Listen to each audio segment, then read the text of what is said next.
बिस्मिल्लाहिर्रहमानिर्रहीम। सर्दियों की आमद है और सबके घरों में मज़ेदार सी रेसिपीज़ कलेक्ट हो रही हैं कि इनको हमें सर्दियों में बनाना है। इस सिलसिले में आज मैं लेके आई हूँ आपके लिए बहुत ही शानदार कोकोनट लड्डू की रेसिपी। जैसा कि आप सब जानते हैं कि कोकोनट या नारियल बहुत ही हेल्दी ऑप्शन है। फ़वाइद की अगर बात की जाए तो उस पर एक अलग वीडियो बन जाएगी। तो अभी कोकोनट के फ़वाइद की बात ही करते हैं। इस कोकोनट से हम किस तरह से लड्डू तैयार करते हैं ये आज की वीडियो में डिस्कस करेंगे, जो सिर्फ 5 से 10 मिनट में तैयार हो जाएगी। आपको किसी कंडेंस मिल्क की ज़रूरत नहीं है, खोया की ज़रूरत नहीं है। सिंपल इंग्रेडिएंट्स के साथ हम इसे तैयार करेंगे। बट इस रेसिपी को तैयार करने में मुझे कुछ प्रॉब्लम्स का सामना करना पड़ा। इवन दैट मैंने गूगल भी किया तो मुझे इसका सोल्यूशन नहीं मिला। हुआ ये कि लड्डू ख़राब हो गए और इनको मैंने किस तरह से बाइंड किया, किस तरह से मैंने इस मसले को हल किया, ये देखिए आज। So join me as I try to figure out why my coconut laddu is not binding and see if I can save this dessert disaster. Join me on my channel Food Magic with Nadia. बिस्मिल्लाहिर्रहमानिर्रहीम। अस्सलाम वालेकुम my dear and wonderful viewers, welcome back to my channel food magic with Nadia. I believe in the magic of healthy homemade food for a happier healthier lifestyle. Recipe में मौजूद तमाम ingredients की detail recipe card में आपके सामने है। यहाँ से नोट कर लें या डिस्क्रिप्शन बॉक्स से नोट कर लें, और मैं तो आपको साथ साथ गाइड कर ही रही हूँ। तो चलिए सीखते हैं। सबसे पहले एक नॉन स्टिक पैन लेंगे। इसके लिए बेस्ट है कि आप लोग नॉन स्टिक पैन का इस्तेमाल करें। पैन के अंदर 6 टेबलस्पून देसी घी के डालने हैं। पहले मैंने 4 टेबलस्पून देसी घी डाला था, फिर मुझे लगा कि नहीं थोड़ा कम है, तो फिर मैंने इसके बाद 2 टेबलस्पून देसी घी मज़ीद डाला था। जब घी गर्म हो जाएगा तो आपने आंच बिल्कुल धीमी कर देनी है और 4 कप आपने ग्रेटेड कोकोनट के यानी कोकोनट का चूरा आपने 4 कप डाल देने हैं। कप की मेजरमेंट आपने सेम रखनी है। इसकी ये टिप है कि अगर आपके पास मेजरिंग कप नहीं है तो आप कोई भी एक कप ले लें, उसी की मिकदार के बराबर ही आपने तमाम चीज़ों की क्वांटिटी को रखना है। कोकोनट को आपने बहुत अच्छे से रोस्ट कर लेना है। जब ये अपना कलर चेंज करने लगे, ब्राउन होने लगे, तो फिर हम चलेंगे स्टेप नंबर 3 की तरफ।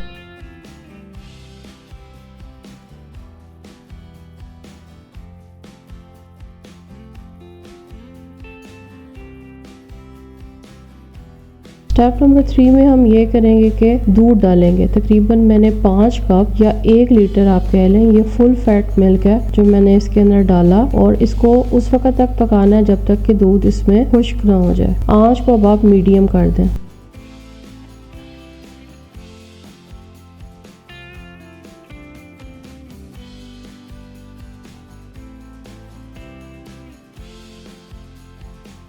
स्टेप नंबर 4, अब हम इसमें चीनी डालेंगे। मैंने इसमें 1 कप भर के और दूसरा आधा कप चीनी का ऐड किया। अगर आपको चीनी या आप ज़्यादा मीठा पसंद करते हैं तो आप इसमें मज़ीद चीनी ऐड कर सकते हैं, और चीनी की जगह आप इसमें गुड़ भी ऐड कर सकते हैं। जब चीनी भी अच्छे से मिक्स हो जाएगी तो हम चलेंगे नेक्स्ट स्टेप की तरफ।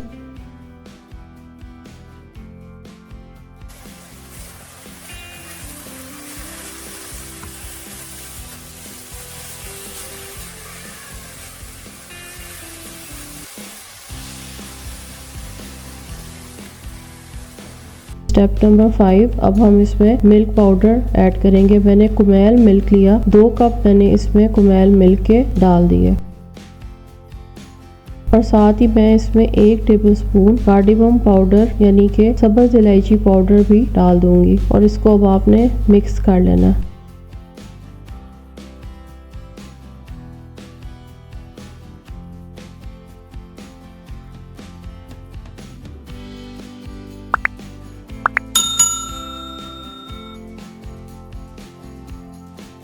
जब मैंने इस तमाम मिक्सचर को डिश आउट किया और ठंडा होने के लिए रख दिया, तो मुझे था कि ये जब ठंडा हो जाएगा तो फिर ये बड़े आराम से लड्डू तैयार हो जाएंगे। लेकिन ये बाइंड ही नहीं हो रहा था। पहले तो मैं बहुत परेशान हुई, गूगल करके चेक किया कि किस तरह से फिक्स करूं कि अगर लड्डू बाइंड ना हो रहा। लेकिन मोतीचूर के लड्डू की ऑप्शन तो मिल रही थी, लेकिन कोकोनट लड्डू की नहीं मिल रही थी। फिर मुझे खुद ही ख्याल हुआ, मैंने बल्कि इसके टेक्सचर को फील किया कि इसमें जो कोकोनट का चूरा है वो थोड़ा सा साइज में बड़ा है, तो क्यों ना मैं इसको बारीक करके देखूं। सो मैंने चॉपर निकाला। चॉपर में मैंने जैसे ही इसको थोड़ा सा डाल के अच्छे से चॉप किया तो बिल्कुल ही ये बड़ा ही फाइन सा एक पेस्ट की तरह का मटेरियल तैयार हो गया। बल्कि चॉपर में ही इसकी बाइंडिंग बड़ी ही जबरदस्त होने लगी। तो फिर तो खुशी की इंतहा नहीं रही कि मैंने मसले को हल कर लिया। इस तरह से मैंने तमाम जो लड्डू का मैंने मिक्सचर बना के रखा था वो सारे का सारा मैंने इस तरह से चॉप कर लिया और उसके बाद फिर मैंने इससे तैयार किए लड्डू।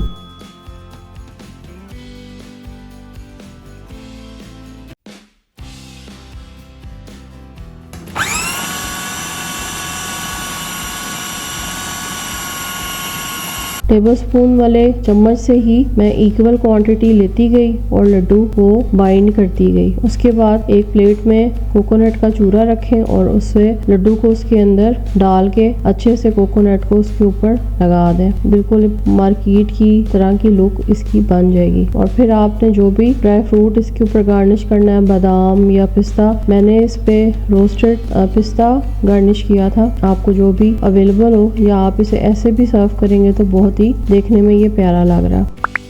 प्रॉब्लम ये हुई थी कि जो मैं मिक्सचर तैयार किया था उसमें ड्राई मिल्क भी ठीक तरीके से मिक्सअप नहीं हुआ था और ना ही कोकोनट का चूरा ज्यादा बारीक था। तो या तो आप बेटर है कि कोकोनट के चूरे को जो आप इस्तेमाल कर रहे हैं उसको पहले ही चॉप कर लें, वो बहुत ही बारीक होना चाहिए। या फिर जो तरीका मैंने इस्तेमाल किया इस तरह से आप कर लें तो बेहतरीन किस्म के लड्डू तैयार हो जाएंगे।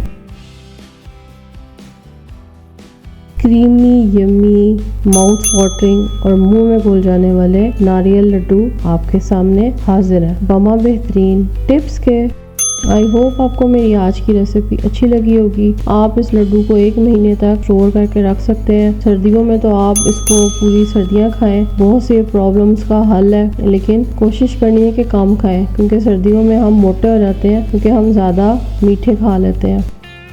आई होप आपको मेरी आज की रेसिपी अच्छी लगी होगी। तो लाइक का बटन प्रेस करना ना भूलिएगा। अगर चैनल पे न्यू है तो चैनल को सब्सक्राइब कर दें, बेल आइकन को प्रेस कर दें। वीडियो बहुत पसंद आई है तो शेयर ज़रूर कर दें उन लोगों को जिनसे आप ये रेसिपी बनवाना चाहते हैं। कमेंट ज़रूर किया करें, बहुत ज़्यादा मोटिवेशन मिलती है आपके एक पॉजिटिव फीडबैक से। Thanks for watching, take care, अल्लाह हाफिज़।